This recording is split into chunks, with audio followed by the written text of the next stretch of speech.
आज बात करते हैं माइसेल्स और सॉलिड लिपिड नैनो पार्टिकल्स के बारे में।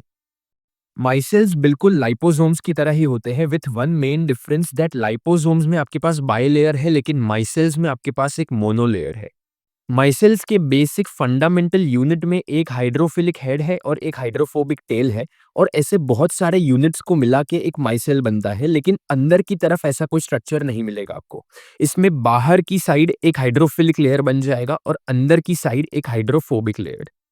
एज कंपेयर टू लाइपोसोम्स, यहाँ पर और एक डिफरेंस ये है कि माइसेल्स में आप सिर्फ और सिर्फ हाइड्रोफोबिक ड्रग्स को ही एनकैप्सुलेट कर पाओगे। एडवांटेजेस पर आते हैं। माइसेल्स हाइड्रोफोबिक ड्रग्स की सॉल्युबिलिटी को बढ़ा देते हैं क्योंकि अंदर की तरफ हाइड्रोफोबिक लेयर है और बाहर की तरफ एक हाइड्रोफिलिक लेयर है।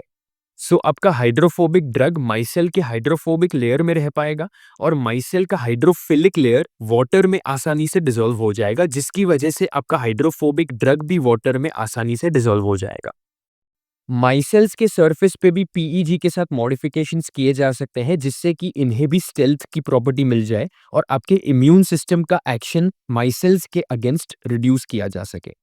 इनकी साइज 10 से 100 नैनोमीटर के रेंज में होती है और ये स्मॉल साइज की वजह से इन्हें ट्यूमर्स की तरफ टारगेट किया जा सकता है, जिसकी वजह से इनकी टॉक्सिसिटी रिड्यूस हो जाती है क्योंकि ये हेल्दी सेल्स को इतना टारगेट नहीं करते, सिर्फ ट्यूमर सेल्स को करते हैं।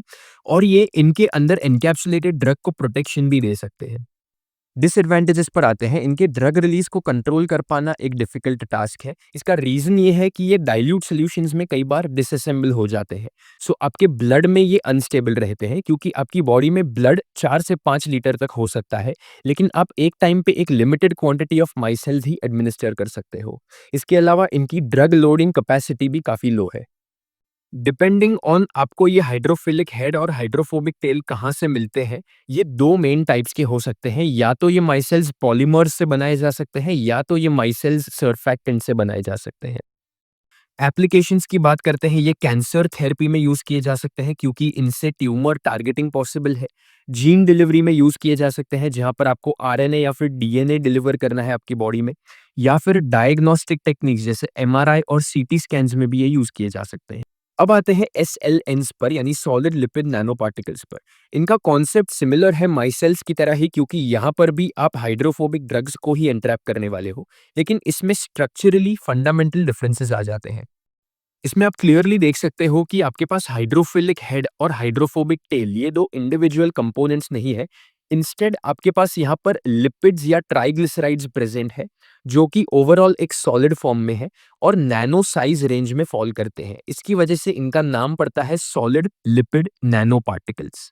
एडवांटेजेस की बात करते हैं। आपकी बॉडी में जाकर solid lipid nano particles drug को प्रोटेक्ट और स्टेबलाइज कर सकते हैं, कंट्रोल्ड और सस्टेन्ड रिलीज भी दे सकते हैं और आपकी बॉडी में इन जनरल ये बायोकम्पैटिबल भी होते हैं।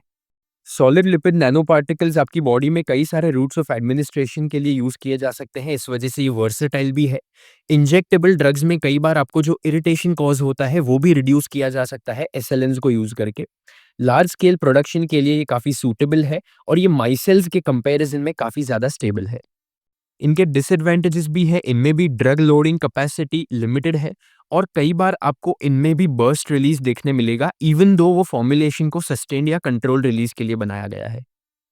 इनके एप्लीकेशंस डर्मल और कॉस्मेटिक्स में पाए जाते हैं, इंजेक्टेबल्स में पाए जाते हैं और एंटी माइक्रोबियल्स में पाए जाते हैं।